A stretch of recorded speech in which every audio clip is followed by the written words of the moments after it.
Feliz Navidad. Feliz Navidad. Feliz Navidad. Pero la la la la. Fuzzy for.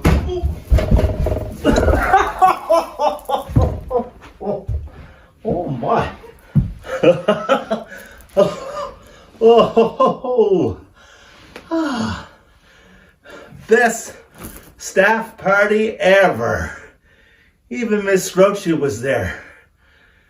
We should do it on Zoom more often. You know what? The mute button is a wonderful thing. Speaking of wonderful things, let's do another reading. From the House of Wooden Santas by Kevin Major. 13 days to Christmas. It was the big day, the day of the concert. His mother would be there, and of course Jonathan's mom. At the final rehearsal, Jonathan's mind seemed miles away. That night, said Jonathan, we were in the fields, keeping watch over our folks. Flocks, Jonathan, flocks, interrupted Mr. O'Donnell. He scowled at him. It's okay, sir, Jessie stammered. He'll be perfect tonight. The whole class is counting on you guys. We won't let anyone down. Jessie cornered Jonathan in the hallway after the school bell. You can't mess up tonight with all those people in the audience, all those mothers and fathers. Jessie twisted his mouth, but he couldn't take back what had slipped out. I know, Jonathan said. You've got to concentrate. Sure, Jonathan muttered and wandered off. Jessie could do nothing except hope. At least they would have luck on their side. If he could believe his mother, they would. When Jessie arrived home that afternoon, she popped out of her workroom holding another Santa. Ladies and gentlemen, tonight, riding through the House of Wooden Santas, I present to you someone every performer needs. Good luck, Santa. He carries a horseshoe, a rabbit's paw, and a shiny penny. So go ahead, rub his head for good luck. Jessie brushed his hand over the curve of the wood. Ta-da! Exclaimed his mother. She whisked Santa into a box. Show's over, I'm afraid. She crumpled up the newspaper and stuffed it around him. I made a wish that this old fellow would bring us both good luck.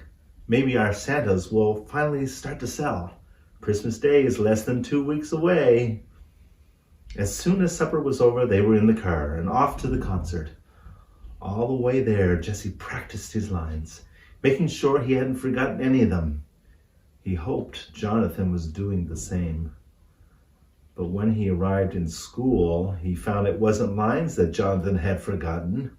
He was in his shepherd's costume, standing in front of Mr. O'Donnell without a staff in his hand. Jonathan, how did you... I just did, sir. But it was part of your costume and all the work your father did. I know, sir. I'm sorry. Mr. O'Donnell walked away, shaking his head. Theirs was the last item on the program. A light shone above the wooden stable in the center of the stage. The boys walked slowly up the aisle from the back of the gym, 2 shepherds leading the angels, the animals, and the wise men. In the midst was Mary and Joseph and the child. The rest of the class surrounded the stable, singing, O Little Town of Bethlehem. Jessie spied his mother and gave her a smile as he walked by. Reverend Agnew was sitting next to her, but there was no sign of Jonathan's dad. Jessie glanced at Jonathan. No staff, no smile, not a glimmer of hope his father would show up. Pretty sad-looking shepherd. The procession gathered inside the stable just as the carol ended. Jessie looked into the audience. There was Jonathan's dad. Now Jonathan saw him too. Sure enough, making his way slowly up a side aisle, Jonathan's staff was in his hand. He encountered Jonathan's teacher and handed him the staff. Mr. O'Donnell made his way to the stable and quickly passed it to Jonathan. Jonathan broke into a smile. His dad raised a hand to him, and Jonathan gave him a wave with his staff. It was time to begin the narration. The two shepherds took turns telling the story of the birth, while the others in the stable each delivering a line when the shepherds mentioned them by name, all except the child. To the child, the choir sang Silent Night, with the whole school joining in on the final verse. Neither Jonathan nor Jessie had missed a line. Their voices were as strong, as clear as Mr. O'Donnell had ever wanted them to be. The audience clapped and clapped. Just as the curtain was closing, Jonathan waved to his dad once again. In the midst of the excitement, Jessie was thinking about his own dad, that someday he might show up at a Christmas concert. Later, when the boys had changed out of their costumes and made their way to where their parents were waiting, Jonathan was all smiles. His dad put his hand on his shoulder. "You did great." "You changed your mind," Jonathan said.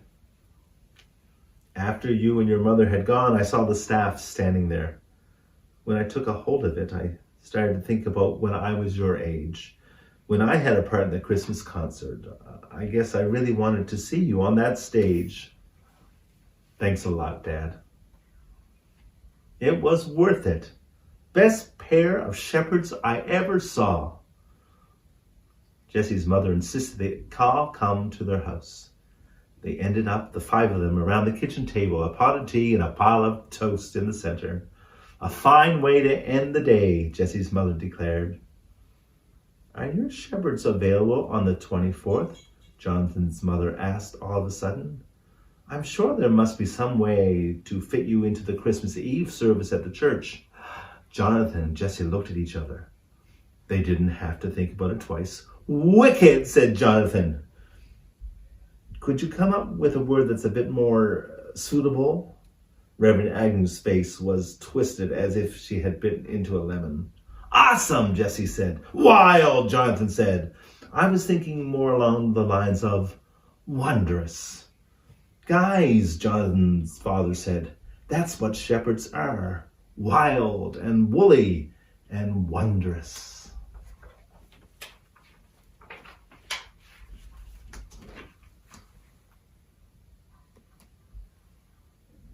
Until tomorrow.